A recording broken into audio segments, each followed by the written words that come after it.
ಎಲ್ರಿಗೂ ನಮಸ್ಕಾರ ಪ್ರಿಯ ವೀಕ್ಷಕರೇ, ನಾನು ನಿಮ್ಮ ಕೃಪಾ. ಇವತ್ತೊಂದು ಸರಳವಾಗಿರುವಂಥ ಪರಿಹಾರ ಹೇಳ್ತಾ ಇದ್ದೀನಿ. ಏನು ಅಂತಂದರೆ, ಎಷ್ಟೋ ಜನಕ್ಕೆ ಒಂದು ಡೌಟ್ ಇರ್ತದೆ.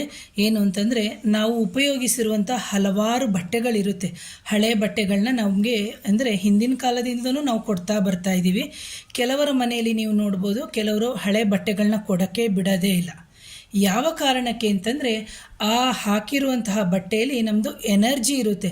ಅದು ಪಾಸಿಟಿವ್ ಎನರ್ಜಿನೂ ಇದೆ, ನೆಗೆಟಿವ್ ಎನರ್ಜಿ ಇದೆ. ಯಾಕಂದರೆ ಈ ನಮ್ಮ ದೇಹ ಅಂತ ಏನಿದೆ, ಆ ದೇಹದಲ್ಲಿ ಹಾರ ಅಥವಾ ಅಬೋಮಂಡಲ ಅಂತ ಏನಿದೆ, ಅದಕ್ಕೆ ಅಂತಾದ ತನ್ನದೇ ಆದಂತಹ ಒಂದು ಎನರ್ಜಿಯನ್ನು ಹೊಂದಿದೆ ಪ್ರಿಯ ವೀಕ್ಷಕರೇ. ಹಾಗಾಗಿ ಹಿಂದಿನ ಕಾಲದಲ್ಲಿ ಹೇಳ್ತಾ ಇದ್ರು, ಅದನ್ನು ನಾವು ಕೊಡಬಾರ್ದು ಅಂತ ಹೇಳಿಬಿಟ್ಟು. ಒಂದನೇದಾಗಿ. ಎರಡನೇದಾಗಿ, ಕೆಲವರ ಮೈ ಮೇಲೆ ನೆಗೆಟಿವ್ ಎನರ್ಜಿ ಇರುತ್ತೆ, ಕೆಲವರ ಮೈ ಮೇಲೆ ಪಾಸಿಟಿವ್ ಎನರ್ಜಿ ಇದೆ. ಪಾಸಿಟಿವ್ ಎನರ್ಜಿದೆ ಕಾನ್ಸೆಪ್ಟೇ ಬೇರೆ ಬರುತ್ತೆ, ಸೊ ನೆಗೆಟಿವ್ ಎನರ್ಜಿದೆ ಕಾನ್ಸೆಪ್ಟೇ ಬೇರೆ ಬರುತ್ತೆ. ಈಗ ಯಾರ್ದೋ ಮೈಯಲ್ಲಿ ಭೂತನೋ ಅಥವಾ ಪ್ರೇತನೋ ಅಥವಾ ಪಿಶಾಚಿನೋ ಅಥವಾ ಜಿನ್ನೋ ಅಥವಾ ಜಿನ್ನ ಅಥವಾ ಬ್ರಹ್ಮ ರಾಕ್ಷಸನೋ ಈ ಥರ ಎಲ್ಲ ಕೆಲವು ಎನರ್ಜೀಸು ಇರುತ್ತೆ. ಅದು ಗೊತ್ತಾಗಲ್ಲ. ಯಾಕೆ ಅಂತಂದರೆ, ಇದೆಲ್ಲವೂ ಬಂದು ನಮ್ಮ ನೋಡೋಕ್ಕೆ ನಾವು ಭೌತಿಕ ಶರೀರವಾಗಿದ್ರೂ ನಮ್ಮ ಚಕ್ರಾಸಲ್ಲಿ ಅಲೈನ್ಮೆಂಟ್ ಆಗಿರುತ್ತೆ. ಹಾಗಾಗಿ ಆ ಚಕ್ರಗಳಿಂದ ಹೊರಡುವಂತಹ ಒಂದು ಏನು ಸೂಕ್ಷ್ಮ ರೂಪದಲ್ಲಿ ನಮ್ಮದು ಎನರ್ಜಿ ರಿಲೀಸ್ ಆಗ್ತಾ ಹೋಗುತ್ತೆ. ಸೊ ಇದು ಬಂದು ಆಧ್ಯಾತ್ಮದ ಒಂದು ಏನು ಹೇಳ್ತೀವಿ ಅಂತಂದರೆ, ಸ್ಪಿರಿಚುವಲ್ ಸೈನ್ಸು ಒಂದು. ಎರಡನೇದಾಗಿ ಸ್ಪಿರಿಚುವಲ್ ಅನಾಟಮಿ ಅಂತಲೇ ಹೇಳ್ತೀವಿ. ಇದರಲ್ಲಿ ನಾವೇನು ಹೇಳ್ತೀವಿ ಅಂತಂದರೆ, ಯಾವುದೇ ಕಾರಣಕ್ಕೂ ನಮಗೆ ಅಕಸ್ಮಾತ್ ನಾವು ಬಟ್ಟೆಗಳನ್ನ ಕೊಡಲೇಬೇಕು ಅಂತಹ ಸಂದರ್ಭದಲ್ಲಿ ನೀವೇನು ಮಾಡಬೇಕು ಅಂತಂದರೆ, ನಾವು ನಮ್ಮ ಮನೆಯಲ್ಲಿ ಉಪಯೋಗಿಸುವಂತಹ ಕಲ್ಲುಪ್ಪು ಅಂತ ಏನಿದೆ, ಆ ಕಲ್ಲುಪ್ಪನ್ನು ನೀವೇನು ಮಾಡಬೇಕು ಅಂತಂದರೆ, ಅಕಸ್ಮಾತ್ ಈ ಸ್ಯಾರಿ ಹುಟ್ಟಿದ್ದೀನಿ, ಈಗ ನನಗೆ ಬೇಡ ಈ ಸೀರೆ, ನಾನು ಇದನ್ನು ಕೊಡಬೇಕು ಅಂತಂತಹ ಸಂದರ್ಭದಲ್ಲಿ ನಾವೇನು ಮಾಡಬೇಕು ಅಂತಂದರೆ, ಅದಕ್ಕೆ ಒಂದಷ್ಟು ಕಲ್ಲುಪ್ಪನ್ನು ಹಾಕಬೇಕು. ಹಾಕಿಬಿಟ್ಟು ಹಿಂದಿನ ದಿನ ರಾತ್ರಿಯೇ ನೆನೆಸಿಟ್ಬಿಡ್ಬೇಕು. ಕಾಟನ್ ಬಟ್ಟೆ ಆದರೆ ಕಾಟನ್ ಬಟ್ಟೆ ಆ ಥರ ಎಲ್ಲ ನೆನೆಸಿಟ್ಬಿಡಿ. ಇಲ್ಲದೇ ಇದ್ದರೆ, ನಮಗೆ ಉಪ್ಪು ಹಾಕಲ್ಲ ಅಂತ ಹೇಳಿದ್ರೆ, ನೀವು ಹಸುವಿನ ಗಂಜಲ ಅಂತ ಏನಿದೆ, ಆ ಹಸುವಿನ ಗಂಜಲದನ್ನು ಪ್ರೋಕ್ಷಣೆ ಆದರೂ ಮಾಡಬೇಕು.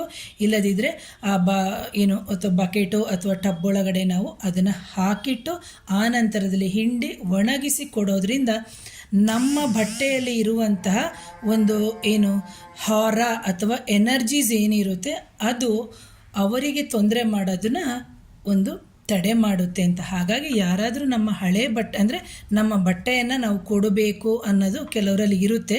ಯಾರೋ ನನ್ನ ಕೇಳಿದರು, ಮೇಡಮ್ ನಮ್ಮ ಬಟ್ಟೆಗಳು ತುಂಬ ಇದೆ, ನಾವು ಕೊಡಬೇಕಾದ್ರೆ ಏನು ಮಾಡಬೇಕು? ಆಗಬೇಕಾದ್ರೆ ಕಲ್ಲುಪ್ಪು ಹಾಕಿ, ಇಲ್ಲದಿದ್ದರೆ ಗಂಜಲವನ್ನು ಹಾಕಿ ಆನಂತರದ ದಿನಗಳಲ್ಲಿ ನೀವು ಕೊಡೋದ್ರಿಂದ ನಿಮಗೆ ಅದು ನಿಮ್ಮ ಇಷ್ಟಕ್ಕೆ ಬಿಟ್ಟಿದ್ದು. ಯಾಕಂದರೆ ಹಿಂದಿನ ಕಾಲದವರು ಯಾರಾದರೂ ನಿಮ್ಮ ಮನೆಯಲ್ಲಿದ್ದರೆ, ಅಥವಾ ಕೆಲವ್ರ ಮನೆಯಲ್ಲಿ ಒಂದೊಂದು ಥರ ಪದ್ಧತಿಲಿ ಮಾಡ್ಕೊಂಡು ಬರ್ತಾರೆ.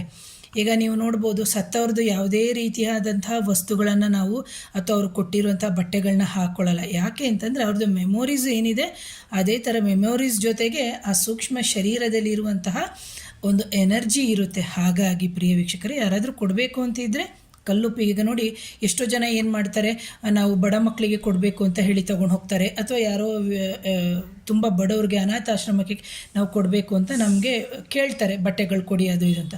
ಅಂತಹ ಸಂದರ್ಭದಲ್ಲಿ ಕೊಡಬೇಕು ಅಂತ ಹೇಳಿದಂತಹ ಸಂದರ್ಭದಲ್ಲಿ ನೀವೇನು ಮಾಡಬೇಕು, ಕಲ್ಲುಪ್ಪು ತಪ್ಪಿದರೆ ಏನು ಗಂಜಲವನ್ನು ಹಾಕಬೇಕಾಗುತ್ತೆ.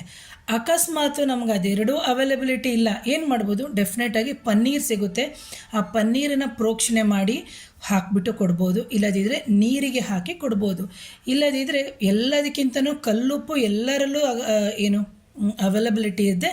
ಹಾಗಾಗಿ ಕಲ್ಲುಪ್ಪಿಗೆ ಹಾಕಿ ನೀವು ಅದನ್ನು ಕೊಡೋದ್ರಿಂದ ಏನು ನಿಮ್ಮಲ್ಲಿರುವಂತಹ ನಕಾರಾತ್ಮಕ ಶಕ್ತಿ ಅವರ ದೇಹಕ್ಕೂ ಎಂಟ್ರಾಗಲ್ಲ. ಒಂದು.